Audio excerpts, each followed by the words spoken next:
So karon guys, magluto na pud ta. Kay birthday man sa ko ang Banabels guys. Magluto tag gamay pansit. Magluto tag iskabitsing gamay. Magluto ang tag tiil sa manok. O siyempre ang pampahaba ng buhay pansit. Kaya guys, pakikun ka mo guys.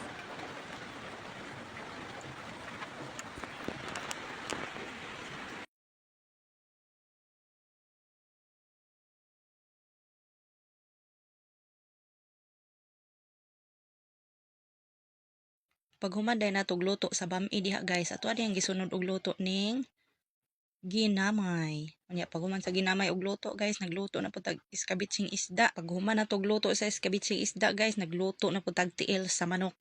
Kuya po kay ning tiil sa manok guys, ay madugay na tong kaon mura na magmamakyo.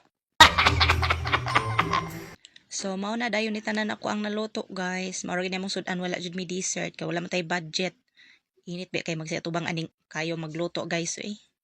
Anya mo na dayon ang mga visitors guys, ato yung flex diha na samtang nagampo parang magkaon na din tanig human ang uban nanago man guys, nagputuan nagpangitngit.